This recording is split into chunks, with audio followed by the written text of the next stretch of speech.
ਵਾਹਿਗੁਰੂ ਜੀ ਕਾ ਖਾਲਸਾ ਵਾਹਿਗੁਰੂ ਜੀ ਕੀ ਫਤਿਹ। TV84 ਦੇ ਸਾਰੇ ਦਰਸ਼ਕ ਤੇ ਸਰੋਤੇ ਜਿਹੜੇ ਨਾਰਥ ਅਮਰੀਕਾ ਦੇ ਵਿੱਚ ਸਾਡੇ ਨਾਲ ਜੁੜੇ ਹੋਏ ਆ ਉਹਨਾਂ ਸਾਰਿਆਂ ਦਾ, ਜਾਂ ਫਿਰ ਜਿਹੜੇ ਫੇਸਬੁੱਕ ਰਾਹੀਂ ਦੁਨੀਆ ਭਰ ਦੇ ਵਿੱਚ ਬੈਠ ਕੇ ਸਾਨੂੰ ਦੇਖਿਆ ਸੁਣ ਰਹੇ ਆ, ਉਹਨਾਂ ਸਭ ਦਾ ਵੀ ਮੈਂ ਅਮਰਵੀਰ ਸਿੰਘ ਅੱਜ ਇਸ ਪ੍ਰੋਗਰਾਮ ਦੇ ਵਿੱਚ ਤਹਿ ਦਿਲੋਂ ਸਵਾਗਤ ਕਰਦਾ। ਵਿਊਅਰਸ, ਅਸੀਂ ਪਹਿਲਾਂ ਵੀ ਕਈ ਵਾਰ RSS ਵੱਲੋਂ ਭਾਰਤ ਦੇ ਵਿੱਚ ਖਾਸ ਤੌਰ ਤੇ ਸਿੱਖ ਧਰਮ ਦੇ ਉੱਪਰ ਜਿਹੜੇ ਹਮਲੇ ਕੀਤੇ ਜਾ ਰਹੇ ਆ ਉਹਦੇ ਤੇ ਵਿਚਾਰ ਚਰਚਾ ਕੀਤੀ ਹੈ। ਇਹਦੀ ਇੱਕ ਛੇਕੜਲੀ ਹੁਣ ਜਦੋਂ ਅਸੀਂ ਰੀਸੈਂਟਲੀ ਦੇਖਦੇ ਹਾਂ ਤਾਂ ਜਿਹੜੀ ਉਦਾਹਰਣ ਸਾਡੇ ਸਾਹਮਣੇ ਆਉਂਦੀ ਹੈ 12ਵੀਂ ਕਲਾਸ ਦੀਆਂ ਜਿਹੜੀਆਂ ਪੰਜਾਬ ਬੋਰਡ ਦੇ ਨਾਲ ਸੰਬੰਧਿਤ ਸਿਲੇਬਸ ਦੀਆਂ ਕਿਤਾਬਾਂ ਨੇ, ਉਹਦੇ ਵਿੱਚ ਜਿਹੜੇ ਸਿੱਖ ਇਤਿਹਾਸ ਦੇ ਨਾਲ ਸੰਬੰਧਿਤ 23 ਚੈਪਟਰਸ ਸੀ ਉਹਨਾਂ ਦਾ ਹਟਾਉਣਾ। ਬਾਅਦ ਦੇ ਵਿੱਚ ਜ਼ਰੂਰ ਉਹ ਜਿਹੜੀ ਗੱਲ ਹੈਗੀ ਹੈ, ਜਦੋਂ ਮੀਡੀਆ ਦੇ ਵਿੱਚ ਇਹ ਗੱਲ ਸਾਹਮਣੇ ਆਈ ਸਿੱਖ ਜਥੇਬੰਦੀਆਂ ਵੱਲੋਂ ਤੇ ਓਵਰਆਲ ਸਿੱਖਾਂ ਦੇ ਵਿੱਚ ਜਦੋਂ ਇੱਕ ਰੋਸ ਦੀ ਲਹਿਰ ਸਾਡੇ ਸਾਹਮਣੇ ਜਦੋਂ ਸਿੱਖਾਂ ਦੇ ਵਿੱਚ ਦੇਖਣ ਨੂੰ ਮਿਲੀ ਤਾਂ ਉਹ ਜਿਹੜਾ ਸਟੈਪ ਹੈਗਾ ਉਹ ਸਰਕਾਰ ਵੱਲੋਂ ਸਟੈਪ ਬੈਕ ਕੀਤਾ ਗਿਆ। ਤੇ ਪਰ ਜਦੋਂ ਅਸੀਂ ਓਵਰਆਲ ਦੇਖਦੇ ਹਾਂ ਇਸ ਸਾਰੇ ਮਾਮਲੇ ਨੂੰ ਵੀ ਕੀ ਜਿਹੜੇ ਉਹ ਤਰੀਕੇ ਨੇ ਜਾਂ ਕਿਸ ਤਰੀਕੇ ਦੇ ਨਾਲ ਜਿਹੜੀ ਇਹ ਹਿਸਟਰੀ ਹੈਗੀ ਹੈ, ਇਤਿਹਾਸ ਹੈ, ਉਹਨੂੰ ਦੁਬਾਰਾ ਲਿਖਿਆ ਜਾ ਰਿਹਾ ਹੈ। ਜਿਹੜੀਆਂ ਨਵੀਆਂ ਕਿਤਾਬਾਂ ਨੇ ਉਹ RSS ਵੱਲੋਂ ਛਪਵਾਈਆਂ ਜਾ ਰਹੀਆਂ ਨੇ। ਇੱਦਾਂ ਦੀ ਹੀ ਇੱਕ ਉਦਾਹਰਣ ਹੁਣ ਰੀਸੈਂਟਲੀ ਵੀ ਸਾਹਮਣੇ ਆਈ ਹੈ। RSS ਵੱਲੋਂ ਜਿਹੜੀਆਂ ਛਾਪੀਆਂ ਕਿਤਾਬਾਂ ਦੇ ਵਿੱਚ ਕੁਝ ਇੱਦਾਂ ਦੀਆਂ ਐਗਜ਼ਾਮਪਲਸ ਵੀ ਸਾਹਮਣੇ ਆਈਆਂ ਨੇ ਜਿੱਥੇ ਜਿਹੜੇ 5ਵੇਂ ਪਾਤਸ਼ਾਹ ਹੈਗੇ ਗੁਰੂ ਅਰਜਨ ਸਾਹਿਬ ਨੂੰ ਉਹਨਾਂ ਨੂੰ ਗਊ ਭਗਤ ਦੱਸਿਆ ਗਿਆ।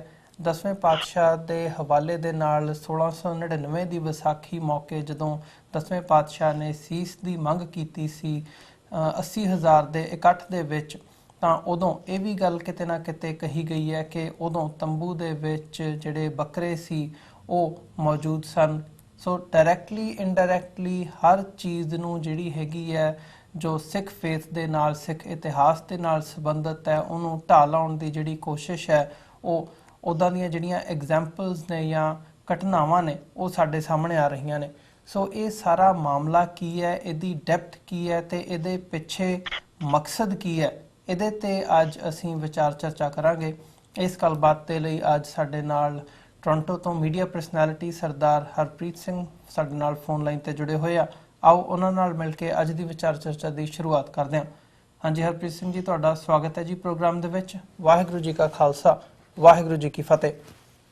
ਹਾਂਜੀ ਵੀਰ ਜੀ, ਬਹੁਤ ਬਹੁਤ ਧੰਨਵਾਦ। ਔਰ ਜਿੰਨੇ ਵੀ ਸਾਡੇ ਸਰੋਤੇ ਨੇ ਜਾਂ ਸਾਡੇ ਦਰਸ਼ਕ ਨੇ ਜਿਹੜੇ ਵੱਖਰੇ ਸਾਧਨਾ ਥਾਣੀ ਰੇਡੀਓ ਪ੍ਰੋਗਰਾਮ ਜਾਂ TV ਪ੍ਰੋਗਰਾਮ ਦੇ ਨਾਲ ਆਵਾਜ਼ ਦੇ ਦੁਆਰਾ ਜਾਂ ਦ੍ਰਿਸ਼ਾਂ ਦੇ ਦੁਆਰਾ ਜੁੜਦੇ ਨੇ, ਉਹਨਾਂ ਸਾਰਿਆਂ ਨੂੰ ਵਾਹਿਗੁਰੂ ਜੀ ਕਾ ਖਾਲਸਾ ਵਾਹਿਗੁਰੂ ਜੀ ਕੀ ਫਤਿਹ ਜੀ। ਹਰਪ੍ਰੀਤ ਸਿੰਘ ਜੀ, ਇਸ ਗੱਲ ਵੱਲ ਜੋ ਸ਼ੁਰੂਆਤ ਕਰੀਏ, ਜਿਵੇਂ ਕਿ 12ਵੀਂ ਦੇ ਜਮਾਤ ਦੀਆਂ ਜਿਹੜੀਆਂ ਕਿਤਾਬਾਂ ਨੇ ਉਹਦੇ ਵਿੱਚੋਂ ਸਿੱਖ ਇਤਿਹਾਸ ਨਾਲ ਸੰਬੰਧਿਤ ਚੈਪਟਰਸ ਦਾ ਹਟਾਏ ਜਾਣਾ ਇੱਕ ਰੀਸੈਂਟ ਨਿਊਜ਼ ਹੈਗੀ ਹੈ। ਤੇ ਨਾਲ ਹੀ ਇਹ ਵੀ ਗੱਲ ਸਾਹਮਣੇ ਆਉਂਦੀ ਹੈ, ਜਿਵੇਂ ਮੈਂ ਇੰਟਰੋਡਕਸ਼ਨ ਦੇ ਵਿੱਚ ਮੈਂਸ਼ਨ ਕੀਤਾ, ਵੀ ਜਿਹੜੀ ਹਿਸਟਰੀ ਨੂੰ ਇਤਿਹਾਸ ਨੂੰ ਤੋੜ ਮਰੋੜ ਕੇ ਜਾਂ ਦੁਬਾਰਾ ਉਹਨੂੰ ਲਿਖਵਾਉਣ ਦੀ ਜਿਹੜੀ ਰਵਾਇਤ ਹੈਗੀ ਹੈ ਉਹ ਵੀ ਜ਼ੋਰਾਂ ਸ਼ੋਰਾਂ ਦੇ ਨਾਲ ਉਹਦੇ ਤੇ ਅਮਲ ਕੀਤਾ ਜਾ ਰਿਹਾ ਹੈ।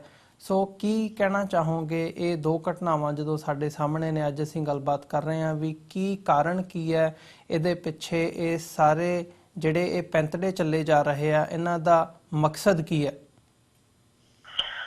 ਹਾਂਜੀ ਵੀਰ ਜੀ, ਜਿਹੜੀ ਕੋਈ ਵੀ ਜਦੋਂ ਤੁਸੀਂ ਮਸਲਾ ਚੁਣਦੇ ਹੋ ਜਾਂ ਕੋਈ ਵੀ ਜਿਹੜੀ ਸਮੱਸਿਆ ਉਹਦੇ ਬਾਰੇ ਗੱਲਬਾਤ ਕਰਨਾ ਚਾਹੁੰਦੇ ਆ ਕੋਈ ਵੀ ਵਿਅਕਤੀ ਸਾਡੇ ਵਿੱਚ, ਤੇ ਉਹਦੀ ਇੱਕ ਰੁਚੀ ਜਿਹੜੀ ਬੁਨਿਆਦੀ ਰੁਚੀ ਇਸ ਗੱਲ ਦੇ ਵਿੱਚ ਪੈਦਾ ਹੁੰਦੀ ਆ ਕਿ ਇਹ ਜਿਹੜੀਆਂ ਚੀਜ਼ਾਂ ਨੇ ਕਦੋਂ, ਇਹ ਚੀਜ਼ਾਂ ਕਿਉਂ, ਤੇ ਇਹ ਚੀਜ਼ਾਂ ਕਿਸ ਤਰੀਕੇ ਦੇ ਨਾਲ ਜਿਹੜੀਆਂ ਆ ਉਹ ਵਰਤਾਈਆਂ ਜਾ ਰਹੀਆਂ ਜੀ। ਹੁਣ ਜਦੋਂ ਅਸੀਂ ਗੱਲ ਕਰਦੇ ਹਾਂ ਕਦੋਂ, ਕਿਉਂਕਿ ਕਦੋਂ ਜਿਹੜਾ ਹੈਗਾ ਇਹ ਬਹੁਤ ਜ਼ਿਆਦਾ ਇਸ ਸਮੇਂ ਦੇ ਵਿੱਚ ਜਿਹੜਾ ਅਸੀਂ ਆਹ ਮਸਲਾ ਚੱਕ ਰਹੇ ਹਾਂ ਉਹਦੇ ਵਿੱਚ ਕੋਈ ਖਾਸ ਇੱਕ ਮਹੱਤਵਪੂਰਨ ਸਥਾਨ ਨਹੀਂ ਰੱਖਦਾ, ਕਿਉਂਕਿ ਕਦੋਂ ਦਾ ਸਾਨੂੰ ਇਹ ਪਤਾ ਕਿ 1947 ਤੋਂ ਬਾਅਦ ਹੀ ਇਹ ਜਿਹੜੀ ਪ੍ਰਕਿਰਿਆ ਜਿਹੜੀ ਸੀਗੀ ਉਹ ਸ਼ੁਰੂ ਹੋ ਚੁੱਕੀ ਹੈ ਜੀ। ਉਸ ਪ੍ਰਕਿਰਿਆ ਦੇ ਸ਼ੁਰੂ ਹੋਣ ਤੋਂ ਪਹਿਲਾਂ ਹੀ ਜਿਹੜਾ ਇਹਦਾ ਚੌਖਟਾ ਜਾਂ ਇਹਦਾ ਬਲੂਪ੍ਰਿੰਟ ਜਿਹੜਾ ਸੀਗਾ ਉਹ ਤਿਆਰ ਕਰ ਲਿਆ ਗਿਆ ਸੀ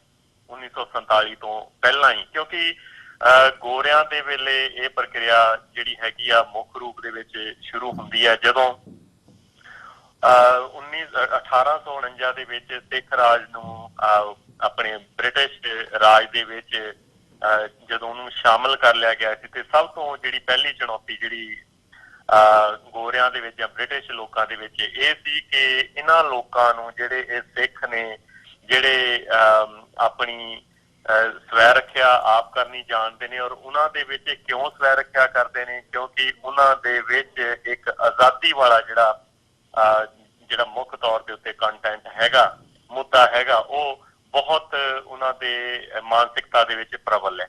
ਜਿੰਨੀ ਦੇਰ ਤੱਕ ਉਹਨਾਂ ਦੀ ਮਾਨਸਿਕਤਾ ਨੂੰ ਇੱਕ ਗੁਲਾਮੀ ਵਾਲੀ ਹੱਦ 'ਚ ਨਹੀਂ ਲਿਆਂਦਾ ਜਾਂਦਾ, ਉਨੀ ਦੇਰ ਤੱਕ ਸਰੀਰਕ ਤੌਰ ਦੇ ਉੱਤੇ ਇੱਕ ਕੌਮ ਨੂੰ, ਇਹੋ ਜਿਹੀ ਕੌਮ ਨੂੰ ਸਰੀਰਕ ਤੌਰ ਦੇ ਉੱਤੇ ਗੁਲਾਮ ਕਰਨਾ ਬੜਾ ਮੁਸ਼ਕਿਲ ਹੈ। ਤਾਂ ਉਹਨਾਂ ਨੇ ਵੱਖਰੇ ਵੱਖਰੇ ਤਰੀਕੇ ਜਿਹੜੇ ਸੀਗੇ ਉਹ ਇਜਾਦ ਕੀਤੇ ਨੇ, ਜਾਂ ਉਹਨਾਂ ਦੇ ਵਿੱਚ ਮੁੱਖ ਮੁੱਦਾ ਸੀ ਜਾਂ ਮੁੱਖ ਜਿਹੜਾ ਉਹਨਾਂ ਦਾ ਸੰਦ ਸੀ ਇਸ ਚੀਜ਼ ਨੂੰ, ਜਾਂ ਸਿੱਖਾਂ ਦੀ ਜਿਹੜੀ ਸੋਚ ਹੈ ਉਹਨੂੰ ਲਗਾਮ ਪਾਉਣ ਦਾ ਮੁੱਖ ਸੰਦ ਜਿਹੜਾ ਸੀਗਾ ਉਹ ਸਿੱਖਿਆ ਸੀ। ਉਸ ਸਿੱਖਿਆ ਦੇ ਵਿੱਚ ਉਹਨਾਂ ਨੇ ਗੁਰੂ ਗ੍ਰੰਥ ਸਾਹਿਬ ਦੇ ਜਿਹੜੇ ਉਲੱਥੇ ਕੀਤੇ, ਉਹਨਾਂ ਦੀਆਂ ਜਿਹੜੇ ਟੀਕੇ ਬਣਾਏ ਗਏ ਅੰਗਰੇਜ਼ੀ ਦੇ ਵਿੱਚ, ਔਰ ਸਾਨੂੰ ਸਭ ਨੂੰ ਪਤਾ ਕਿ ਬੋਲੀ ਦਾ ਇੱਕ ਵਿਰਸਾ ਸਿਰਜਣ ਦੇ ਲਈ, ਬੋਲੀ ਦਾ ਜਿਹੜਾ ਇੱਕ ਸੱਭਿਆਚਾਰ ਸਿਰਜਣ ਦੇ ਵਿੱਚ, ਜਾਂ ਬੋਲੀ ਦਾ ਇੱਕ ਫਲਸਫਾ ਸਿਰਜਣ ਦੇ ਵਿੱਚ ਕਿੱਡਾ ਵੱਡਾ ਜਿਹੜਾ ਰੋਲ ਆ ਉਹ ਅਦਾ ਕਰਦੀ ਹੈ ਬੋਲੀ।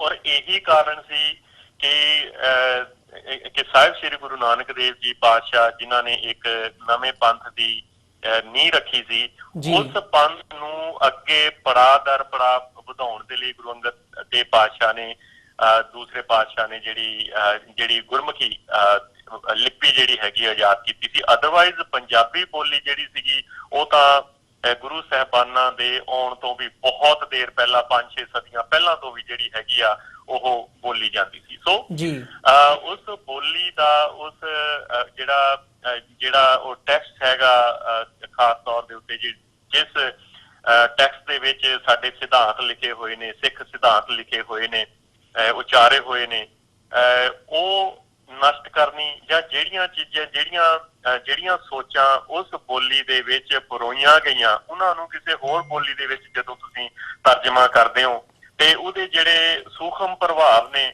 ਜਿਹੜੀਆਂ ਉਹਦੀਆਂ ਸਟਲ ਰੈਵਲੇਸ਼ਨਸ ਹੈਗੀਆਂ ਨੇ, ਉਸ ਫਲਸਫੇ ਦੀਆਂ, ਉਸ ਸਿਧਾਂਤ ਦੀਆਂ, ਉਸ ਸੋਚ ਦੀਆਂ ਜਿਹੜੀਆਂ ਅਦੁੱਤੀ ਮੈਂ ਇਹ ਕਹਾਂਗਾ ਕਿ ਰੈਵਲੇਸ਼ਨਸ ਹੈਗੀਆਂ ਨੇ, ਉਹ ਜਿਹੜੀਆਂ ਨਾ ਕਿਤੇ ਉਹ ਲੀਨ ਹੋਣੀਆਂ ਸ਼ੁਰੂ ਹੋ ਜਾਂਦੀਆਂ, ਕਿਤੇ ਨਾ ਕਿਤੇ ਉਹ ਕਮਜ਼ੋਰ ਹੋਣੀਆਂ ਸ਼ੁਰੂ ਹੋ ਜਾਂਦੀਆਂ ਜਦੋਂ ਤੁਸੀਂ ਕਿਸੇ ਦੂਸਰੀ ਬੋਲੀ ਦੇ ਵਿੱਚ ਉਹਦਾ ਤਰਜਮਾ ਕਰਦੇ ਹੋ। ਸੋ ਸ਼ੁਰੂਆਤ ਜਿਹੜੀ ਸੀਗੀ ਉਹ ਇਸ ਦੌਰ ਦੇ ਵਿੱਚ ਜਿਹੜੀ ਹੈਗੀ ਆ ਸ਼ੁਰੂ ਹੋਈ, ਕਿਉਂਕਿ ਜਦੋਂ ਅਸੀਂ ਮੁਗਲਾਂ ਦਾ ਦੌਰ ਦੇਖਦੇ ਹਾਂ ਤੇ ਮੁਗਲਾਂ ਦੇ ਦੌਰ ਦੇ ਵਿੱਚ ਕੋਈ ਵੀ ਇਹੋ ਜਿਹਾ ਸਿੱਖਿਆ ਦੇ ਤੌਰ ਦੇ ਉੱਤੇ ਕਿਸੇ ਵੀ ਤਰੀਕੇ ਦੇ ਨਾਲ ਜਿਹੜਾ ਸਿੱਖ ਫਲਸਫੇ ਨੂੰ ਕਮਜ਼ੋਰ ਕਰਨ ਦੀ ਕੋਸ਼ਿਸ਼ ਨਹੀਂ ਕੀਤੀ। ਉਹਨਾਂ ਨੇ ਜਿਹੜਾ ਇੱਕ ਟੂਲ ਜਾਂ ਇੱਕ ਸੰਦ ਅਪਣਾਇਆ, ਉਹ ਸਖਤੀ ਵਾਲਾ ਸੰਦ ਅਪਣਾਇਆ ਕਿ ਇਹਨਾਂ ਲੋਕਾਂ ਦੇ ਉੱਤੇ ਸਖਤੀ ਦੇ ਨਾਲ ਇਹਨਾਂ ਦੀ ਬਗਾਵਤ ਨੂੰ, ਇਹਨਾਂ ਦੀ ਸੋਚ ਨੂੰ ਕਿਵੇਂ ਕੁਚਲਿਆ ਜਾਵੇ। ਔਰ ਉਹ ਉਸ ਸੰਦ ਨੂੰ ਵਰਤ ਕੇ ਬਹੁਤ ਬੁਰੀ ਤਰ੍ਹਾਂ ਜਿਹੜੇ ਸੀਗੇ ਉਹ ਫੇਲ ਹੋਏ ਨੇ ਮੁਗਲ ਖਾਸ ਕਰਕੇ। ਸੋ ਉਹ ਤੋਂ ਬਾਅਦ ਜਿਹੜੇ ਤਰੀਕੇ ਆਉਂਦੇ ਨੇ ਗੋਰਿਆਂ ਦੇ ਵੱਲੋਂ ਜਾਂ ਬ੍ਰਿਟਿਸ਼ ਲੋਕਾਂ ਦੇ ਵੱਲੋਂ, ਉਹ ਨਵੇਂ ਕਿਸਮ ਦੀਆਂ ਜਿਹੜੀਆਂ ਵਿਉਂਤਬੰਦੀਆਂ ਕੀਤੀਆਂ ਗਈਆਂ, ਔਰ ਉਹੀ ਵਿਉਂਤਬੰਦੀਆਂ, ਉਹੀ ਜਿਹੜੇ ਤਰੀਕੇ ਸੀ, ਢੰਗ ਤਰੀਕੇ ਜਿਹੜੇ ਸੀਗੇ, ਉਹ ਜਿਹੜਾ ਹਿੰਦੂ ਬਹੁਗਿਣਤੀ ਜਾਂ ਜਿਹੜਾ ਹਿੰਦੂ ਸਮਾਜ ਜਾਂ ਹਿੰਦੂ ਸ਼ਾਸਕ ਜਿਹੜਾ ਹੈਗਾ ਉਹਨੇ ਸਿੱਖਾਂ ਨੂੰ ਦਬਾਉਣ ਦੇ ਲਈ ਉਹ ਸ਼ੁਰੂ ਕਰ ਦਿੱਤੇ। ਔਰ ਉਹਨਾਂ ਦੇ ਮਨ ਦੇ ਵਿੱਚ ਵੀ ਚੈਲੰਜ ਜਾਂ ਚੁਣੌਤੀ ਇਹੀ ਸੀ ਜੋ ਗੋਰਿਆਂ ਦੇ ਮਨ ਦੇ ਵਿੱਚ, ਜੋ ਬ੍ਰਿਟਿਸ਼ ਲੋਕਾਂ ਦੇ ਮਨ ਦੇ ਵਿੱਚ ਚੁਣੌਤੀ ਸੀਗੀ ਕਿ ਸਿੱਖ ਜਿਹੜੀ ਕੌਮ ਹੈਗੀ ਆ ਉਹਨਾਂ ਦੇ ਵਿੱਚ ਕਦੀ ਵੀ ਆਪਣੀ ਆਜ਼ਾਦ ਜਾਂ ਪ੍ਰਭੂ ਸੱਤਾ, ਆਪਣਾ ਸੰਪੰਨ ਹੋਣ ਦਾ ਜਿਹੜਾ ਨਿਸ਼ਚਾ, ਜਿਹੜਾ ਉਹਨਾਂ ਦੇ ਵਿੱਚ ਸੁਪਨਾ ਉਹਨਾਂ ਦੀ ਰੂਹ ਦੇ ਵਿੱਚ ਕਿਤੇ ਨਾ ਕਿਤੇ ਉਹ ਪਣਪ ਰਿਹਾ, ਉਹ ਕਦੀ ਵੀ ਜਿਹੜਾ ਹੈਗਾ ਉਜਾਗਰ ਰੂਪ ਦੇ ਵਿੱਚ ਆ ਸਕਦਾ। ਔਰ ਜਦੋਂ ਉਹ ਉਜਾਗਰ ਰੂਪ ਦੇ ਵਿੱਚ ਆਊਗਾ ਤੇ ਇਹਦਾ ਜਿਹੜੇ ਰਿਜ਼ਲਟ, ਜਿਹੜੇ ਨਤੀਜੇ ਹੋਣਗੇ ਉਹ ਬੜੇ ਵਿਰਾਟ ਹੋਣਗੇ। ਇਸੇ ਚੀਜ਼ ਤੋਂ ਡਰਦਿਆਂ ਜਾਂ ਇਸੇ ਮਨੋਰਥ ਨੂੰ ਆਪਣੇ ਮਨ ਦੇ ਵਿੱਚ, ਦਿਮਾਗ ਦੇ ਵਿੱਚ ਰੱਖਦਿਆਂ ਉਹਨਾਂ ਨੇ 1947 ਤੋਂ ਹੀ ਕਿਹੜੀ ਗੱਲ ਸ਼ੁਰੂ ਕੀਤੀ, ਐਜੂਕੇਸ਼ਨ ਦੀ। ਹੁਣ ਮੈਂ ਇਹਦੀ 2-3 ਜਿਹੜੀਆਂ ਉਦਾਹਰਨਾਂ ਉਹ ਤੁਹਾਡੇ ਅੱਗੇ ਜ਼ਰੂਰ ਰੱਖਣੀਆਂ ਚਾਹੁੰਦਾ। ਜੀ ਬਿਲਕੁਲ, ਜ਼ਰੂਰ। ਕਿ ਜਦੋਂ 1947 ਦੇ ਵਿੱਚ ਉਹ ਉਸ ਮੁਲਕ ਦੀ ਵੰਡ ਹੁੰਦੀ ਹੈ, ਮੈਂ ਆਜ਼ਾਦੀ ਨਹੀਂ ਕਹਿੰਦਾ ਉਸ ਮੁਲਕ ਉਹ ਮੁਲਕ ਆਜ਼ਾਦ ਹੋਇਆ, ਕਿਉਂਕਿ ਉੱਥੇ ਸਿਰਫ ਪਾਵਰ ਦੀ ਟਰਾਂਸਫਰ ਹੋਈ ਆ, ਉਹ ਮੁਲਕ ਆਜ਼ਾਦ ਨਹੀਂ ਹੋਇਆ। ਜਦੋਂ ਉਸ ਮੁਲਕ ਦਾ ਬਟਵਾਰਾ ਹੁੰਦਾ ਜਿਹਦੇ ਵਿੱਚ ਪਾਕਿਸਤਾਨ ਔਰ ਭਾਰਤ ਜਿਹੜੇ ਦੋ ਨਕਸ਼ਿਆਂ ਦੇ ਵਿੱਚ ਦੋ ਦੇਸ਼ ਜਿਹੜੇ ਹੈਗੇ ਨੇ ਉਹ ਹੋਂਦ ਦੇ ਵਿੱਚ ਆਉਂਦੇ ਨੇ, ਉਹਨਾਂ ਦੇ ਵਿੱਚ ਜਿਹੜੇ ਲੋਕ ਪਾਕਿਸਤਾਨ ਤੋਂ ਆਏ ਸਨ, ਜਿਨ੍ਹਾਂ ਦੇ ਵਿੱਚ ਵੱਡੀ ਗਿਣਤੀ, ਕਿਉਂਕਿ ਪਾਕਿਸਤਾਨ ਦਾ ਵੀ ਜਦੋਂ ਅਸੀਂ ਇਹ ਦੇਖਦੇ ਹਾਂ ਕਿ 60% ਤੋਂ ਉੱਪਰ ਜਿਹੜਾ ਹਿੱਸਾ ਉਹ ਪੰਜਾਬ ਦੇ ਨਾਲ ਕਵਰ ਹੁੰਦਾ, ਉਹਨਾਂ ਦੇ ਵਿੱਚੋਂ ਜਿਹੜੇ ਲੋਕ ਉਜਰਤ ਕਰਕੇ ਆਏ ਸਨ, ਜਿਹੜੇ ਲੋਕ ਉੱਥੋਂ ਉਜੜ ਕੇ ਆਏ ਸਨ, ਉਹ ਵੀ ਪੰਜਾਬੀ ਸੀ, ਚਾਹੇ ਉਹ ਪੰਜਾਬੀ ਜਿਹੜਾ ਆਪਣਾ ਪੱਛਮੀ ਪੰਜਾਬ ਤੋਂ ਪੂਰਬੀ ਪੰਜਾਬ ਚ ਗਏ ਜਾਂ ਪੂਰਬੀ ਪੰਜਾਬ ਤੋਂ ਪੱਛਮੀ ਪੰਜਾਬ ਦੇ ਵਿੱਚ ਗਏ, ਉਹਨਾਂ ਦੇ ਵਿੱਚ ਜਿਹੜੇ ਲੋਕ ਸਨ, ਜਿਹੜੇ ਉਜੜ ਕੇ ਆਏ ਸਨ, ਉਹ ਜ਼ਿਆਦਾਤਰ ਜਿਹੜੇ ਨੇ ਉਹ ਪੰਜਾਬੀ ਹੀ ਸਨ। ਸੋ ਜਿਹੜੇ ਲੋਕ ਸਿੱਖ ਤੇ ਹਿੰਦੂ ਉਜੜ ਕੇ ਭਾਰਤ ਵਾਲੇ ਪੰਜਾਬ ਦੇ ਵਿੱਚ, ਭਾਰਤ ਦੇ ਕਬਜ਼ੇ ਵਾਲੇ ਪੰਜਾਬ ਦੇ ਵਿੱਚ ਆਏ ਨੇ, ਉਹਨਾਂ ਦੇ ਵਿੱਚ ਇੱਕ ਬਹੁਤ ਵੱਡਾ ਜਿਹੜਾ ਇੱਕ ਤਬਕਾ ਸੀ ਉਹ ਦਿੱਲੀ ਦੇ ਵਿੱਚ ਜਾ ਕੇ ਵਸਿਆ। 1966 ਦੇ ਵਿੱਚ ਜਦੋਂ ਪੰਜਾਬ ਸੂਬਾ ਹੋਣ ਦੇ ਵਿੱਚ ਆਉਂਦਾ ਤੇ ਉਸ ਸਮੇਂ ਦੇ ਵਿੱਚ ਦਿੱਲੀ ਦੇ ਵਿੱਚ ਕੋਈ 70% ਦੇ ਕਰੀਬ ਜਿਹੜੀ ਆਪਣੀ ਪੋਪੂਲੇਸ਼ਨ ਸੀ, ਜਨਸੰਖਿਆ ਸੀ, ਉਹ ਪੰਜਾਬੀਆਂ ਦੀ ਸੀ। ਹੁਣ ਤੁਸੀਂ, ਮੈਂ ਇੱਥੇ ਐਜੂਕੇਸ਼ਨ ਨੂੰ ਜਾਂ ਸਿੱਖਿਆ ਨੂੰ ਆਧਾਰ ਬਣਾ ਕੇ ਕੁਝ ਇੱਕ ਗੱਲਾਂ ਤੁਹਾਡੇ ਨਾਲ ਇਹ ਕਰਨੀਆਂ ਜ਼ਰੂਰੀ ਸਮਝਦਾ ਕਿ ਜੇ 1966 ਦੇ ਵਿੱਚ 70% ਦੇ ਕਰੀਬ ਪੰਜਾਬੀ ਸਨ, ਜਿਹੜੇ ਪੰਜਾਬੀ ਬੋਲਦੇ ਸਨ, ਜਿਹੜੇ ਪੰਜਾਬੀ ਲਿਖਦੇ ਸਨ, ਜਿਹੜੇ ਪੰਜਾਬੀ ਸਮਝਦੇ ਸਨ, ਜਿਨ੍ਹਾਂ ਦੀ ਮਾਂ ਬੋਲੀ ਜਿਹੜੀ ਆ ਉਹ ਪੰਜਾਬੀ ਸੀ, ਜੇ 70% 1966 ਦੇ ਵਿੱਚ ਸਨ, ਤੇ ਅੱਜ ਤੁਸੀਂ ਉਹੀ ਬੋਲੀ ਦੀ ਜਿਹੜੀ ਪਰਸੈਂਟੇਜ ਹੈਗੀ ਆ ਅੱਜ ਕੱਢ ਕੇ ਦੇਖੋਗੇ 2, 4, 5, 7% ਤੋਂ ਜ਼ਿਆਦਾ ਨਹੀਂ ਹੋਏਗੀ। ਕਿਹੜੇ ਕਾਰਨਾਂ ਕਰਕੇ? ਉੱਥੇ ਕਿਸੇ ਦਾ ਪੰਜਾਬੀ ਹੋਣ ਕਰਕੇ ਜਿਹੜਾ ਨਸਲ ਘਾਤ ਨਹੀਂ ਕੀਤਾ ਗਿਆ, ਪਰ ਉਹਨਾਂ ਦਾ ਨਸਲ ਘਾਤ ਕਿਸ ਤਰੀਕੇ ਨਾਲ ਹੋਇਆ? ਉਹਨਾਂ ਦਾ ਬੋਲੀ ਘਾਤ ਹੋਇਆ ਉੱਥੇ। ਉਹਨਾਂ ਦੇ ਵਿੱਚ ਉਹਨਾਂ ਨੂੰ ਹਿੰਦੀ ਪੜ੍ਹਾਈ ਗਈ, ਆਪਣੇ ਸ਼ੁਰੂਆਤੀ ਪਲਾਂ ਦੇ ਵਿੱਚ ਦੌਰ ਦੇ ਵਿੱਚ ਬੱਚਿਆਂ ਨੂੰ ਜਿਹੜਾ ਹੈਗਾ ਹਿੰਦੀ ਦੇ ਨਾਲ ਜੋੜਿਆ ਗਿਆ, ਔਰ ਪੰਜਾਬੀ ਜਿਹੜੀ ਹੈਗੀ ਉਹਨਾਂ ਦੀ ਜ਼ਿੰਦਗੀ ਦੇ ਵਿੱਚੋਂ ਮੰਨਫੀ ਕੀਤੀ ਗਈ। ਉਹ ਜਿਹੜੀ ਪੰਜਾਬੀ ਮੰਨਫੀ ਕੀਤੀ ਗਈ, ਉਹ ਸਿੱਖਿਆ ਦੇ ਤੌਰ ਦੇ ਉੱਤੇ ਵੀ ਕੀਤੀ ਗਈ, ਉਹ ਰਾਜਨੀਤਿਕ ਤੌਰ ਦੇ ਉੱਤੇ ਵੀ ਕੀਤੀ ਗਈ, ਉਹ ਸੱਭਿਆਚਾਰਕ ਤੌਰ ਦੇ ਉੱਤੇ ਵੀ ਕੀਤੀ ਗਈ, ਉਹ ਸਮਾਜਿਕ ਤੌਰ ਦੇ ਉੱਤੇ ਵੀ ਪੰਜਾਬੀ ਜਿਹੜੀ ਹੈਗੀ, ਪੰਜਾਬੀ ਦਾ ਮੈਂ ਇਹ ਕਹਾਂਗਾ ਕਿ ਨਾਸ਼ ਕੀਤਾ ਗਿਆ ਜੀ। ਹੁਣ ਦਿੱਲੀ ਤੋਂ ਲੈ ਕੇ ਜਦੋਂ ਤੁਸੀਂ ਪੰਜਾਬ ਵੱਲ ਆਉਣੇ ਆ, ਜੇ ਤੁਸੀਂ ਹਰਿਆਣੇ 'ਚ ਵੀ ਆਉਣੇ ਆ, ਤੇ ਦਿੱਲੀ ਤੋਂ ਲੈ ਕੇ ਜਿੱਡੀ ਵੱਡੀ ਬੈਲਟ ਹੈਗੀ ਆ ਪੰਜਾਬ ਤੱਕ, ਚਾਹੇ ਅੰਬਾਲਾ, ਸੋਨੀਪਤ, ਪਾਣੀਪਤ, ਕਰਨਾਲ, ਜਿੰਨਾ ਵੀ ਹੈਗਾ, ਇਹ ਸਾਰਾ ਪੰਜਾਬੀ ਬੋਲਦਾ ਇਲਾਕਾ ਸੀ ਕਿਸੇ ਸਮੇਂ ਦੇ ਵਿੱਚ। ਜੇਕਰ ਕੋਈ ਹਰਿਆਣਵੀ ਬੋਲੀ ਜਾਂਦੀ ਸੀ ਤੇ ਉਹ ਸਾਊਥ ਵਾਲੇ ਪਾਸੇ, ਜਿਹੜੇ ਹਰਿਆਣੇ ਦੇ ਸਾਊਥ ਵਾਲਾ ਪਾਸਾ ਜਿਹੜਾ ਹੈਗਾ, ਉਹਦੇ ਵਿੱਚ ਉਹ ਬੋਲੀ ਜਾਂਦੀ ਸੀ, ਜਿਹੜਾ ਕਿ ਇੱਕ ਬਹੁਤ ਛੋਟਾ ਹਿੱਸਾ ਹਰਿਆਣੇ ਦਾ ਸੀ। ਪਰ ਉਸ ਸਾਰੀ ਦੀ ਸਾਰੀ ਬੈਲਟ ਦੇ ਵਿੱਚੋਂ ਪੰਜਾਬੀ ਨੂੰ ਕਿਸ ਤਰੀਕੇ ਦੇ ਨਾਲ ਖਤਮ ਕੀਤਾ? ਉਹ ਸਿਰਫ ਸਿੱਖਿਆ ਦੇ ਮਾਧਿਅਮ ਦੇ ਰਾਹੀਂ ਖਤਮ ਕੀਤਾ। ਹੁਣ ਉਹੀ ਚੀਜ਼ਾਂ ਜਿਹੜੀਆਂ ਨੇ, ਚੰਬੇ ਤੱਕ ਪੰਜਾਬੀ ਬੋਲੀ ਜਾਂਦੀ ਸੀ, ਪਰ ਅੱਜ ਹਿਮਾਚਲ ਦੇ ਵਿੱਚ ਵੀ ਜਿਹੜਾ ਪੰਜਾਬੀ ਦਾ ਨਾਸ਼ ਕੀਤਾ ਗਿਆ ਉਸ ਹਿਮਾਚਲ ਦੇ ਵਿੱਚ। ਹੁਣ ਇਹ ਤਾਂ ਉਹ ਪ੍ਰਾਂਤ ਨੇ ਜਾਂ ਸੂਬੇ ਨੇ ਜਿਨ੍ਹਾਂ ਨੂੰ ਅਸੀਂ ਮੰਨ ਕੇ ਚੱਲਦੇ ਹਾਂ ਕਿ ਉਹਨਾਂ ਜਿਹੜੇ ਸਾਡੇ ਹਿੰਦੂ ਭੈਣ ਭਰਾ ਸਨ, ਜਿਨ੍ਹਾਂ ਨੇ ਆਪਣੀ ਬੋਲੀ ਨਾਲ ਵੀ ਦਗਾ ਕੀਤਾ, ਉਹਨਾਂ ਨੇ ਆਪਣੀ ਬੋਲੀ ਜਿਹੜੀ ਹੈਗੀ ਪੰਜਾਬੀ ਛੱਡ ਕੇ ਹਿੰਦੀ ਲਿਖਵਾਈ। ਉਹਨਾਂ ਦੇ ਕਾਰਨ ਹਰਿਆਣਾ, ਦਿੱਲੀ ਔਰ ਜਿਹੜਾ ਹਿਮਾਚਲ ਪ੍ਰਦੇਸ਼ ਬਣਦੇ ਨੇ। ਪਰ ਜਿਹੜੀ ਇੱਕ ਸਿਤਮ ਜ਼ਰੀਫੀ ਦੀ ਗੱਲ ਅੱਜ ਸਾਡੇ ਅੱਗੇ ਇਹ ਹੈ ਕਿ ਪੰਜਾਬ ਜਿਹੜਾ ਸਾਡੇ ਟੈਕਸਟ ਦੇ ਵਿੱਚ ਵੀ ਜਾਂ ਸਾਡੀਆਂ ਰੂਹਾਂ ਦੇ ਵਿੱਚ, ਸਾਡੇ ਵਾਕਾਂ ਦੇ ਵਿੱਚ, ਸਾਡੇ ਮੁਹਾਵਰਿਆਂ ਦੇ ਵਿੱਚ, ਸਾਡੀਆਂ ਅਖੌਤਾਂ ਦੇ ਵਿੱਚ ਕਿਸ ਤਰੀਕੇ ਨਾਲ ਪ੍ਰਚਲਿਤ ਹੈ, ਉਹ ਇਹ ਪ੍ਰਚਲਿਤ ਪ੍ਰਕਰਨ ਇਹ ਹੈ ਕਿ ਪੰਜਾਬ ਵਸਦਾ ਗੁਰਾਂ ਦੇ ਨਾਂ ਤੇ। ਬਹੁਤ ਵੱਡੀ ਸਟੇਟਮੈਂਟ ਹੈ, ਪੰਜਾਬ ਵਸਦਾ ਗੁਰਾਂ ਦੇ ਨਾਂ ਦੇ ਉੱਤੇ। ਔਰ ਇਸ ਚੀਜ਼ ਨੂੰ ਮਿਟਾਉਣ ਦੇ ਲਈ ਪੰਜਾਬ ਦੀ ਆਰਥਿਕਤਾ, ਪੰਜਾਬ ਦੀ ਸਿੱਖਿਆ, ਪੰਜਾਬ ਦੀ ਬੋਲੀ, ਪੰਜਾਬ ਦੀ ਈਵਨ ਸੰਸਕ੍ਰਿਤੀ, ਪੰਜਾਬ ਦਾ ਸੱਭਿਆਚਾਰ, ਪੰਜਾਬ ਦੀ ਸਿਆਸਤ, ਹਰ ਇੱਕ ਚੀਜ਼ ਨੂੰ ਦਾਅ ਦੇ ਉੱਤੇ ਲਗਾ ਦਿੱਤਾ ਗਿਆ। ਕਿਉਂ? ਤਾਂ ਕਿ ਜਿਹੜਾ ਨੈਸ਼ਨਲਿਜ਼ਮ ਦਾ ਜਿਹੜਾ ਇੱਕ ਚਿੰਨ੍ਹ ਆ ਉਹ ਪੰਜਾਬ ਦੇ ਵਿੱਚ ਵੀ ਵਾਰਿਆ ਜਾ ਸਕੇ, ਤਾਂ ਕਿ ਜਿਹੜੇ ਲੋਕ ਕਦੀ ਕਿਸੇ ਪੱਖੋਂ ਵਿਦਰੋਹ ਕਰਨ ਦੀ ਕੋਸ਼ਿਸ਼ ਕਰਨਗੇ, ਉਹਨਾਂ ਦੇ ਵਿੱਚ ਇਹ ਸੋਚ ਨਾ ਪਣਪ ਸਕੇ ਕਿ ਉਹ ਕਿਸੇ ਵੀ ਤਰੀਕੇ ਜਿਹੜੇ ਦੂਸਰੇ ਦੂਸਰੀਆਂ ਪਹਿਚਾਣਾਂ ਨੇ ਉਹਨਾਂ ਤੋਂ ਵੱਖਰੇ ਨੇ। ਸੋ ਐਜੂਕੇਸ਼ਨ ਦੇ ਵਿੱਚ ਕਿ ਤੁਸੀਂ ਸ਼ੁਰੂ ਤੋਂ ਹੀ ਆਪਣੇ ਬੱਚੇ ਨੂੰ ਉਹਦੇ ਕੋਰੇ ਮਨ ਦੇ ਉੱਤੇ ਕੋਈ ਚੀਜ਼ਾਂ ਉਕਰਦੇ ਹੋ ਜਿਨ੍ਹਾਂ ਨੂੰ ਬੁਨਿਆਦ ਮੰਨ ਕੇ ਉਹ ਬੱਚਾ ਜਿਹੜਾ ਹੈਗਾ ਆਪਣਾ ਭਵਿੱਖ ਸਿਰਜਦਾ, ਆਪਣੀ ਸੋਚ ਸਿਰਜਦਾ। ਜਦੋਂ ਤੁਸੀਂ ਉਸ ਬੱਚੇ ਦੇ ਮਨ ਦੇ ਵਿੱਚ ਸ਼ੁਰੂ ਦੇ ਦੌਰ ਦੇ ਵਿੱਚ ਉਹਦੇ ਮਨ ਦੇ ਵਿੱਚ ਇਹ ਉਕਰ ਦੋਗੇ ਕਿ ਭਾਈ ਜੇ ਪੰਜਾਬੀ ਬੋਲੂਗਾ ਜੇ ਤੇਰੇ ਕੰਨ ਫੜਾਏ ਜਾਂਦੇ ਨੇ, ਜੇ ਪੰਜਾਬੀ ਬੋਲੂਗਾ ਜੇ ਤੈਨੂੰ ਜੁਰਮਾਨਾ ਲਾਇਆ ਜਾਂਦਾ, ਜੇ ਪੰਜਾਬੀ ਬੋਲੂਗਾ ਤੈਨੂੰ ਸਜ਼ਾ ਦਿੱਤੀ ਜਾਂਦੀ ਆ, ਤੇ ਉਹਦੇ ਇੱਕ ਕੋਰੇ ਮਨ ਦੇ ਉੱਤੇ ਇਹ ਚੀਜ਼ ਉਕਰ ਜਾਂਦੀ ਹੈ ਉਸ ਸਮੇਂ ਦੇ ਵਿੱਚ ਕਿ ਜ਼ਰੂਰ ਪੰਜਾਬੀ ਬੋਲਣਾ ਕੋਈ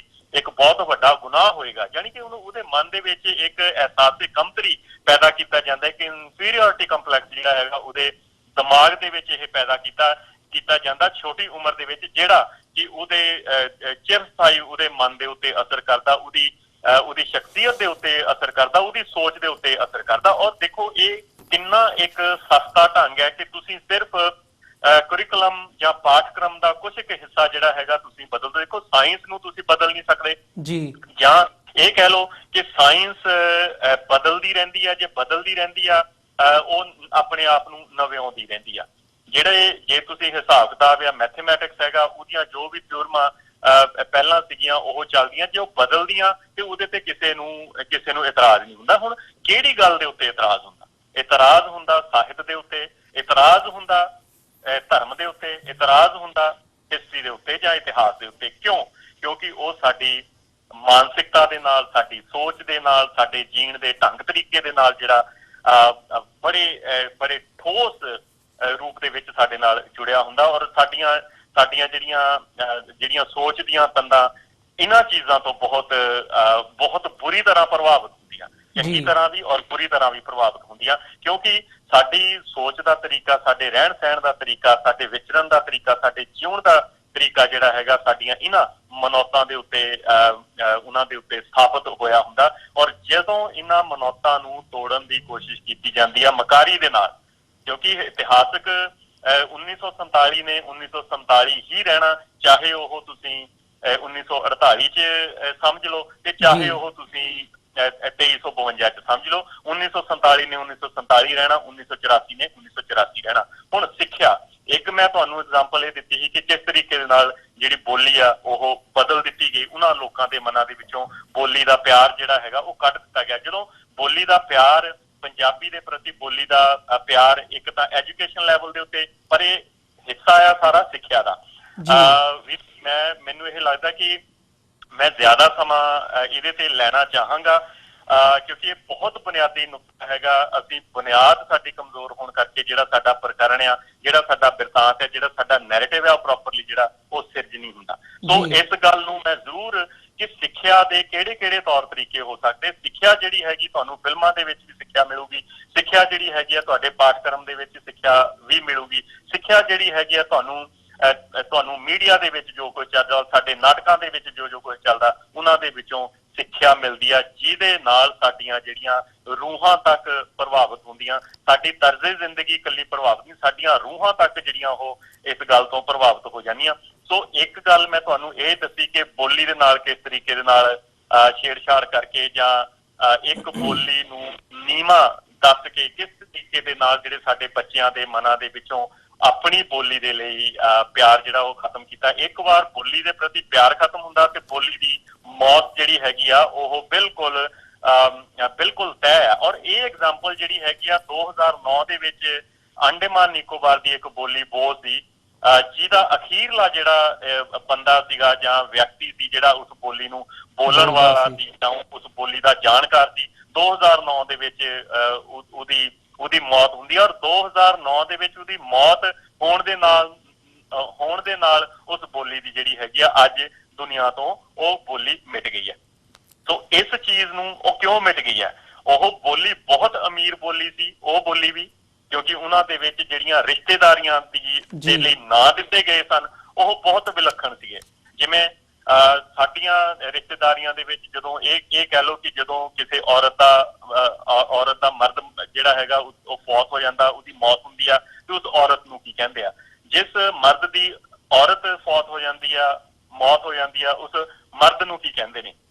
ਪਰ ਉਹ ਬੋਲੀ ਇਹੋ ਜਿਹੀ ਸੀ ਕਿ ਜਿਹਦੇ ਵਿੱਚ ਇਸ ਰਿਲੇਸ਼ਨ ਨੂੰ ਵੀ ਨਾਂ ਦਿੱਤਾ ਗਿਆ ਸੀ ਕਿ ਜਿਸ ਭਰਾ ਦੀ ਭੈਣ ਮਰ ਜਾਵੇ ਉਸ ਉਸ ਭਰਾ ਨੂੰ ਕੀ ਕਵਾਂਗੇ, ਔਰ ਜਿਸ ਭੈਣ ਦਾ ਭਰਾ ਮਰ ਜਾਵੇ ਉਸ ਭੈਣ ਨੂੰ ਕੀ ਕਵਾਂਗੇ। ਜਾਣੀ ਕਿ ਮੈਂ ਇਹ ਕਹਿ ਰਿਹਾ ਕਿ ਇੰਨਾ ਅਮੀਰ ਜਿਹੜੀਆਂ ਬੋਲੀਆਂ ਸੀਗੀਆਂ, ਅੱਜ ਅਹਿਸਾਸੇ ਕਮਤਰੀ ਪੈਦਾ ਹੋਣ ਕਰਕੇ ਉਹਨਾਂ ਬੋਲੀਆਂ ਦੇ ਬੋਲਣ ਵਾਲਿਆਂ ਦੇ ਵਿੱਚ ਇੱਕ ਇਨਫੀਰੀਅਰਿਟੀ ਕੰਪਲੈਕਸ ਪੈਦਾ ਹੋਣ ਕਰਕੇ ਉਹ ਬੋਲੀਆਂ ਜਿਹੜੀਆਂ ਅੱਜ ਇਸ ਦੁਨੀਆ ਤੋਂ ਰੁਖਸਤ ਹੋ ਰਹੀਆਂ ਨੇ। ਉਹਨਾਂ ਦੇ ਵਿੱਚ ਜੇ ਅਸੀਂ ਇਹ ਗੱਲ ਕਰੀਏ, ਔਰ ਸਾਡਾ ਇਸ ਗੱਲ ਦੇ ਉੱਤੇ ਚਿੰਤਾ ਕਰਨਾ ਜਾਇਜ਼ ਵੀ ਹੈ, ਜੇ ਅਸੀਂ ਇਹ ਗੱਲ ਕਰੀਏ ਕਿ ਪੰਜਾਬੀ ਬੋਲੀ ਵੀ ਇਸੇ ਤਰੀਕੇ ਦੇ ਨਾਲ ਖਾਸ ਤੌਰ ਦੇ ਉੱਤੇ ਜਿਹੜੀ ਗੁਰਮੁਖੀ ਲਿਪੀ ਦੇ ਵਿੱਚ ਲਿਖੀ ਜਾਂਦੀ ਆ ਬੋਲੀ ਪੰਜਾਬੀ, ਉਹਦਾ ਵੀ ਇਸੇ ਤਰੀਕੇ ਦੇ ਨਾਲ ਹੋ ਸਕਦਾ ਕਿ ਦੁਨੀਆ ਤੋਂ ਉਹ ਅੰਤ ਹੋ ਜਾਵੇ। ਔਰ ਇਹੀ ਚੀਜ਼ਾਂ ਨੇ ਕਿ ਅਸੀਂ ਬਾਰ-ਬਾਰ ਇਹਨਾਂ ਚੀਜ਼ਾਂ ਦੇ ਉੱਤੇ ਉੱਠਦੇ ਹਾਂ। ਇਹ ਹੁੰਦੀ ਇੱਕ ਬੋਲੀ ਦੇ ਲੈਵਲ ਦੇ ਉੱਤੇ। ਹੁਣ ਦੂਸਰੀ ਚੀਜ਼ ਆਉਂਦੀ ਹੈ ਇਤਿਹਾਸ ਦੇ ਲੈਵਲ ਦੇ ਉੱਤੇ, ਕਿ ਕਿਸ ਤਰੀਕੇ ਨਾਲ, ਜਿਵੇਂ ਇੱਕ ਤੁਸੀਂ ਐਗਜ਼ਾਮਪਲ ਦੇ ਹੀ ਦਿੱਤੀ ਆ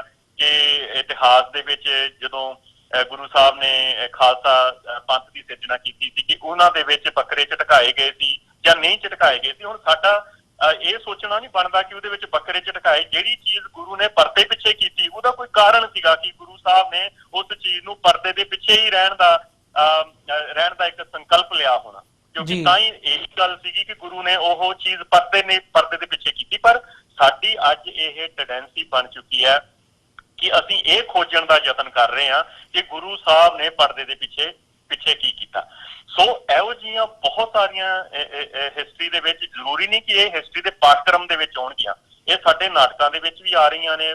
ਜਿਸ ਤਰੀਕੇ ਨਾਲ ਮਹਾਰਾਜਾ ਰਣਜੀਤ ਸਿੰਘ ਨੂੰ ਐਜ਼ ਏ ਹਿੰਦੁਸਤਾਨੀ ਜਿਹੜਾ ਪੇਸ਼ ਕਰਨ ਦੀ ਕੋਸ਼ਿਸ਼ ਕੀਤੀ ਗਈ ਹੈ, ਜਦ ਕਿ ਮਹਾਰਾਜਾ ਰਣਜੀਤ ਸਿੰਘ ਦਾ ਹਿੰਦੁਸਤਾਨ ਦੇ ਨਾਲ ਕੋਈ ਲੈਣਾ ਦੇਣਾ ਹੀ ਨਹੀਂ ਜੀ। ਮਹਾਰਾਜਾ ਰਣਜੀਤ ਸਿੰਘ ਦੀਆਂ ਜਿੰਨੀਆਂ ਲੜਾਈਆਂ, ਜਦੋਂ ਲੜਾਈਆਂ ਹੁੰਦੀਆਂ ਨੇ ਉਹ ਹਿੰਦੁਸਤਾਨੀਆਂ ਦੇ ਨਾਲ ਹੁੰਦੀਆਂ ਨੇ। ਔਰ ਇਹੀ ਕਾਰਨ ਹੈ ਕਿ ਜਿਹੜੇ ਸਾਡੇ ਇਤਿਹਾਸ ਦੇ ਵਿੱਚ ਇਹ ਪ੍ਰਕਰਨ ਜਿਹੜਾ ਪ੍ਰਚਲਿਤ ਆ ਕਿ ਜੰਗ ਹਿੰਦ ਪੰਜਾਬ ਦਾ ਹੋਣ ਲੱਗਾ, ਦੋਵੇਂ ਪਾਤਸ਼ਾਹੀਆਂ ਭਾਰੀਆਂ ਨੇ। ਇਹਦਾ ਮਤਲਬ ਕੀ ਸੀ? ਜੇ ਉਹ ਮਹਾਰਾਜਾ ਰਣਜੀਤ ਸਿੰਘ ਹਿੰਦੁਸਤਾਨੀ ਹੁੰਦਾ ਤੇ ਫਿਰ ਇਹ ਜਿਹੜੀਆਂ ਇਹੋ ਜਿਹੇ ਅਖੌਤ ਨੇ, ਜਿਹੜੇ ਇਹੋ ਜਿਹੇ ਪ੍ਰਕਰਨ ਨੇ, ਉਹ ਇਸ ਹਿਸਾਬ ਦੇ ਨਾਲ ਨਹੀਂ ਸੀ ਸਿੱਟੇ ਜਾਣੇ। ਸੋ ਇਹਨਾਂ ਗੱਲਾਂ ਨੂੰ ਪੈਸੇ ਬਣਾਉਣ ਦੇ ਲਈ, ਇਹਨਾਂ ਗੱਲਾਂ ਨੂੰ ਖਤਮ ਕਰਨ ਦੇ ਲਈ, ਇੱਕ ਨੈਸ਼ਨਲਿਜ਼ਮ ਦਾ ਇੱਕ ਵੱਡਾ ਪ੍ਰਭਾਵ ਪਾਉਣ ਦੇ ਲਈ ਹਿਸਟਰੀ ਦੇ ਵਿੱਚ ਵੀ ਬਹੁਤ ਸਾਰੀਆਂ ਗੱਲਾਂ ਜਿਹੜੀਆਂ ਨੇ ਉਹ ਉਹਨਾਂ ਦੇ ਨਾਲ ਛੇੜਛਾੜ ਕਰ ਦਿੱਤੀ ਗਈ, ਜਿਹੜੇ ਸੂਖਮ ਪੱਧਰ ਦੇ ਉੱਤੇ ਜਿਹੜੀ ਸਾਡੀ ਮਾਨਸਿਕਤਾ ਨੂੰ ਹਿੱਟ ਕਰ ਰਹੀ ਹੈ, ਸਾਡੀ ਮਾਨਸਿਕਤਾ ਨੂੰ ਟੁੰਬ ਰਹੀ ਹੈ, ਸਾਡੀ ਮਾਨਸਿਕਤਾ ਨੂੰ ਖਰਾਬ ਕਰ ਰਹੀ ਹੈ, ਸਾਡੀ ਮਾਨਸਿਕਤਾ ਨੂੰ ਗਰੀਬ ਕਰ ਰਹੀ ਹੈ। ਉਹ ਜਿਹੜੀਆਂ ਇਹ ਗੱਲਾਂ ਨੇ, ਹੁਣ ਉਹਨਾਂ ਦੇ ਵਿੱਚ ਜਿਹੜੇ ਸਾਡੇ ਨਾਇਕ ਨੇ ਉਹਨਾਂ ਦੇ ਉੱਤੇ ਕਬਜ਼ਾ ਕਰਨ ਦੀ ਜਿਹੜੀ ਪ੍ਰਵਿਰਤੀ ਆ ਇਹਨਾਂ ਲੋਕਾਂ ਦੀ, ਉਹ ਵੀ ਸਾਡੀਆਂ ਇਤਿਹਾਸ ਦੀਆਂ ਕਿਤਾਬਾਂ ਦੇ ਵਿੱਚ, ਚਾਹੇ ਉਹ ਸਾਡੇ ਪਾਠਕ੍ਰਮ ਦੇ ਵਿੱਚ ਸ਼ਾਮਲ ਹੈ, ਚਾਹੇ ਸਾਡੇ ਪਾਠਕ੍ਰਮ ਦੇ ਵਿੱਚ ਉਹ ਸ਼ਾਮਲ ਨਹੀਂ, ਚਾਹੇ ਇਤਿਹਾਸ ਦੀਆਂ ਦੂਸਰੀਆਂ ਕਿਤਾਬਾਂ ਵੀ ਹੋਣਗੀਆਂ, ਉਹਨਾਂ ਦੇ ਵਿੱਚ ਵੀ ਜੇ ਬਾਬਾ ਬੰਦਾ ਸਿੰਘ ਬਹਾਦਰ ਨੂੰ ਗੁਰਬਖਸ਼ ਸਿੰਘ ਜਾਂ ਬਾਬਾ ਬੰਦਾ ਸਿੰਘ ਬਹਾਦਰ ਐਜ਼ ਏ ਬਾਬਾ ਬੰਦਾ ਸਿੰਘ ਬਹਾਦਰ ਲੈਣ ਦੀ ਕੋਸ਼ਿਸ਼ ਨਹੀਂ ਕੀਤੀ ਗਈ, ਉਹਨੂੰ ਇੱਕ ਬ੍ਰਾਹਮਣ ਦੇ ਤੌਰ ਦੇ ਉੱਤੇ, ਕਸ਼ਮੀਰੀ ਬ੍ਰਾਹਮਣ ਦੇ ਤੌਰ ਦੇ ਉੱਤੇ ਉਹਨੂੰ ਪ੍ਰਚਲਿਤ ਕਰਨ ਦੀ ਜਿਹੜੀ ਹੈਗੀ ਆ ਰਵਾਇਤ ਜਾਂ ਕਵਾਇਤ ਜਿਹੜੀ ਹੈਗੀ ਆ, ਜਾਂ ਉਹਦੀ ਇਬਾਰਤ ਉਸ ਹਿਸਾਬ ਨਾਲ ਸਿਰਜੀ ਗਈ। ਇਹ ਇਬਾਰਤ ਕੋਈ ਹਿਸਟਰੀ ਦੀਆਂ ਕਿਤਾਬਾਂ ਦੇ ਵਿੱਚ, ਪਾਠਕ੍ਰਮ ਦੀਆਂ ਕਿਤਾਬਾਂ ਦੇ ਵਿੱਚ ਨਹੀਂ ਹੈਗੀ। ਇਹ ਜਿਹੜੀ ਕਵਾਇਤ ਹੈਗੀ ਆ ਜਾਂ ਇਹ ਜਿਹੜੀ ਦੀ ਇਬਾਰਤ ਲਿਖੀ ਜਾ ਰਹੀ ਆ, ਉਹ ਪਾਠਕ੍ਰਮ ਦੀਆਂ, ਜਿਹੜੀ ਸਾਡੇ ਕਰਿਕੂਲਮ ਹੈਗਾ ਉਹਦੀਆਂ ਸਰਹੱਦਾਂ ਤੋਂ ਬਾਹਰ, ਯਾਨੀ ਕਿ ਕਿਸੇ ਵੀ ਪਾਸੇ ਤੁਸੀਂ ਆਪਣਾ ਜਿਹੜਾ ਪੱਖ ਆ ਉਹ ਆਪਣੇ ਹਿਸਾਬ ਦੇ ਨਾਲ ਪੇਸ਼ ਨਹੀਂ ਕਰ ਸਕਦੇ, ਕਿਉਂਕਿ ਇਹ ਵੀ ਗੱਲ ਸਾਡੇ ਚੱਲਣ ਦੇ ਵਿੱਚ ਆਉਂਦੀ ਹੈ।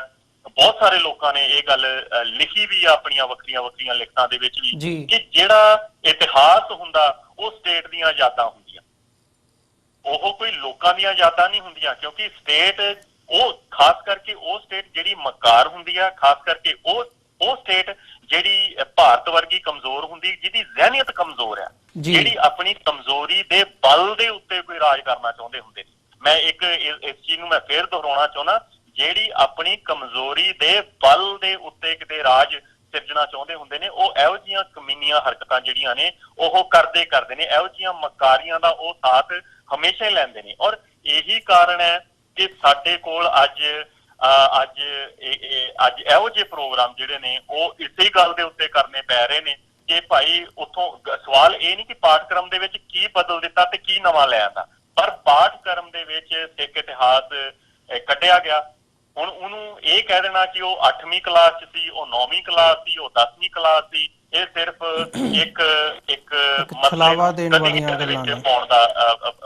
ਪਾਉਣ ਦਾ ਇੱਕ ਸਫਲ ਮੈਂ ਇਹ ਕਹੂੰਗਾ ਉਹਨਾਂ ਦੇ ਵੱਲੋਂ ਤਜਰਬਾ ਕੀਤਾ ਗਿਆ। ਜੀ ਬਿਲਕੁਲ। ਹਰਪ੍ਰੀਤ ਸਿੰਘ ਜੀ, ਮੈਂ ਮਾਫੀ ਚਾਹੂੰਗਾ, ਤੁਹਾਨੂੰ ਇੱਥੇ ਹੀ ਰੋਕਣਾ ਚਾਹੂੰਗਾ। ਸਮਾਂ ਸਾਨੂੰ ਇਜਾਜ਼ਤ ਨਹੀਂ ਦਿੰਦਾ ਅੱਜ ਇਸ ਸ਼ੋਅ ਦੇ ਵਿੱਚ ਕਿ ਅਸੀਂ ਗੱਲਬਾਤ ਨੂੰ ਹੋਰ ਅੱਗੇ ਤੋਰ ਸਕੀਏ ਜ਼ਰੂਰ, ਪਰ ਤੁਸੀਂ ਇੱਕ ਤਰੀਕੇ ਦੇ ਨਾਲ ਜਿਹੜਾ ਨੈਰੇਟਿਵ ਸਿਰਜਿਆ ਹੈਗਾ, ਮੈਂ ਉਮੀਦ ਕਰਦਾ ਕਿ ਸਾਡੇ ਜਿਹੜੇ ਦਰਸ਼ਕ ਨੇ ਉਹਨਾਂ ਨੂੰ ਜ਼ਰੂਰ ਇਸ ਬਾਰੇ ਚਾਨਣਾ ਪਿਆ ਹੋਵੇਗਾ ਕਿ ਕੀ ਕਾਰਨ ਨੇ ਤੇ ਕਿਸ ਤਰੀਕੇ ਦੇ ਨਾਲ ਜਿਹੜੀ ਇਹ ਸਾਰੀ ਵਿਉਂਤਬੰਦੀ ਕੀਤੀ ਗਈ ਹੈ, ਉਹਦੀ ਇੰਪਲੀਮੈਂਟੇਸ਼ਨ 1947 ਤੋਂ ਸ਼ੁਰੂ ਹੋਈ ਹੈ। ਸੋ ਅੱਜ ਦੇ ਸ਼ੋਅ ਦੇ ਵਿੱਚ ਮੈਂ ਤੁਹਾਡੇ ਕੋਲੋਂ ਇੱਥੇ ਹੀ ਇਜਾਜ਼ਤ ਚਾਹੂੰਗਾ ਜੀ। ਬਹੁਤ ਬਹੁਤ ਧੰਨਵਾਦ ਤੁਹਾਡਾ ਆਪਣਾ ਸਮਾਂ ਦੇਣ ਦੇ ਲਈ।